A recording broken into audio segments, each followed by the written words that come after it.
Atención emprendedor, potencia tu negocio con préstamos con garantía hipotecaria de rebajatuscuentas.com y págalo hasta en 10 años. Gracias a Samsung.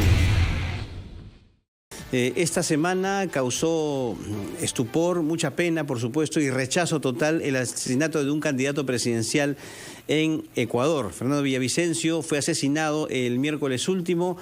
Esto obviamente ha generado una situación bastante dura en el hermano país del norte, tomando en cuenta que la próxima semana, si no me equivoco, ya hay elecciones, diríamos, extraordinarias, luego de que el presidente Lasso en su momento disolvió la Asamblea Nacional, que es el símil del Parlamento en nuestro país.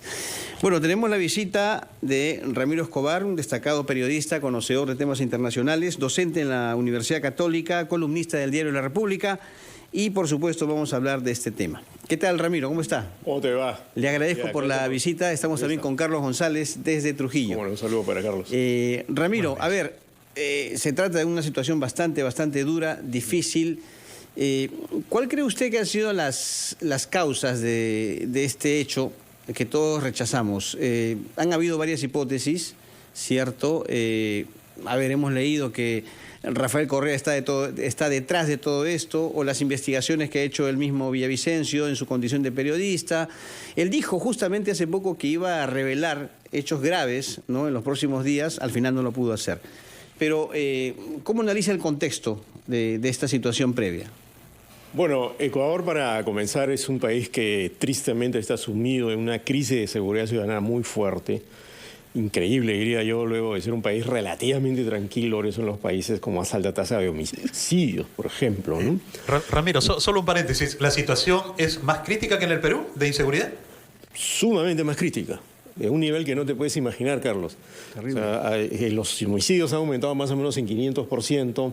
Continuamente hay motines en las cárceles con varios muertos, cosa que acá no hay. Así ocurren, pero no con tanta frecuencia.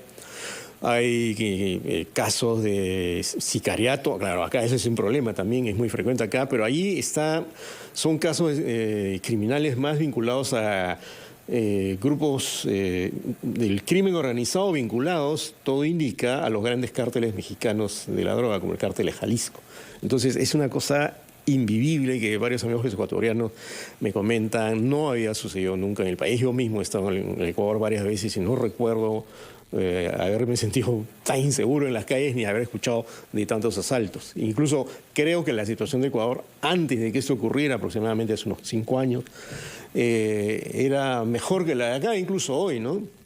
Pero ahora es una cosa irrespirable, ¿no? Ahora, el presidente Guillermo Lasso ha calificado este crimen como un acto terrorista y ha dicho que podría ser un intento por sabotear el proceso electoral. ¿Cómo ve usted la posible relación entre la violencia criminal y la arena política en Ecuador?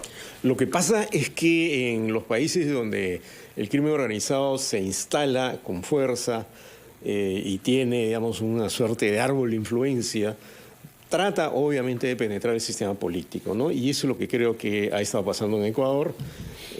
Además, el candidato Villavicencio era el que era más confrontativo con los grupos criminales, había recibido amenazas, incluso amenazas directas, no usaba la suficiente seguridad que se requiere ahora en Ecuador para ser candidato, justamente por lo que está ocurriendo. Entonces, estaba lamentablemente en el ojo, en la mira de estos grupos que finalmente han consumado este crimen, ¿no? Mi colega Gustavo Gorriti cuenta en un artículo que él conoce a Villavicencio y que encuentra un parentesco entre el crimen de Luis Donaldo Colosio en México en 1989, de Luis Carlos Galán en Colombia en 1989, y candidato del Partido Liberal, y de Luis Donaldo Colosio en 1994 en México, candidato del PRI. En ambos casos también eran candidatos que eran muy confrontativos con el crimen organizado. Entonces, no parece casual que este haya sido también el caso de Villavicencio. Ahora, si esto tiene alguna connotación política, por ejemplo, esa imputación que se le hace a Rafael Correa, a mí me parece un poco aventurada, ¿no? Porque requeriría un nivel de truculencia que creo que no es comprobable, pero además no hay que olvidar que esta influencia del crimen organizado en el sistema político puede darse en varios partidos, no solo en uno. De hecho, eso es lo que buscan, ¿no? Entonces, me parece que viene más por ahí una forma de tratar de imponer reglas, digamos. Ahí. Pero Ramiro, a ver, yendo más al espectro político y electoral, Sí. ¿cierto? El señor Villavicencio estaba en una ubicación importante en las encuestas. En cuarto lugar estaba. Ya, entonces... Cuarto, había quinto, leído ¿no? segundo también, inclusive. Bueno, Sí, esa es son una las encuesta, ¿no? típica encuesta que el Ya. candidato saca diciendo, miren, estamos... Pero esto de alguna manera puede cambiar ese espectro. Usted hizo referencia obviamente a las, diríamos, acusaciones contra la influencia de Rafael Correa en este tema del asesinato, pero eso puede a su vez influenciar a nivel de los movimientos cercanos al correísmo para de alguna manera cambiar la configuración electoral y los candidatos. Sí, claro, por supuesto que esto va a tener un efecto político. Hoy día, en la noche, hay un debate y ya el Movimiento Construye, que el Movimiento de Villavicencio tiene una candidata ya, que también se pegó a González, igual que Luisa González. Entonces, no, Luisa González se lee al correísmo, la de...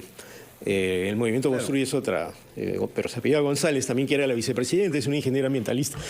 Yo ahí veo varios escenarios posibles, ¿no? Uno es que se empodere, por ejemplo, un candidato llamado Jan Topic, que venía en tercer, cuarto lugar también, casi en el mismo nivel de Villavicencio, porque es el candidato bukeleano, digamos, el tipo que pretende de alguna manera emular a Nayib Bukele en El Salvador con una mano dura. Es más, el nombre de su movimiento, claro que sí, tiene una cosa, no, Ecuador sin miedo se llama su candidatura, su movimiento, podría empoderarse de él, podría bajar los bonos del correísmo, precisamente por estas acusaciones veladas que hay.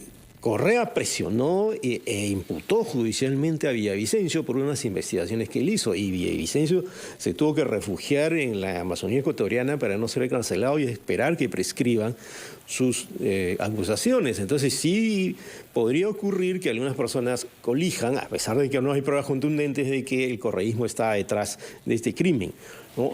Podría ocurrir también que Yacu Pérez, que es el que va entre segundo y tercero, que es un indígena, suba un poco, porque simplemente el movimiento indígena en Ecuador es muy fuerte y puede vérsele como una especie de bastión con mucha fuerza para resistir al crimen organizado. Y podría ocurrir también que la propia candidatura del Movimiento Construye, la de la señora González, que ahora representará a Villavicencio, cobre fuerza con un efecto de compensación entre lo ocurrido, ¿no?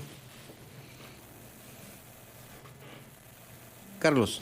Bueno, evidentemente se tienen que tomar medidas, ¿no? Medidas porque este crimen no solo ha tenido un impacto en Ecuador, sino en toda Latinoamérica. Así es. Y es el reflejo, pues, de una sociedad violenta, ¿no?, en que estamos atravesando. Agradecemos al periodista Ramiro Escobar por este diálogo con RPP. Muchísimas gracias, muy amable y muy buenos días. Gracias. 9 Gracias, de la mañana con Gracias. 46 minutos. Vamos a la pausa y regresamos con la parte final de ampliación de noticias.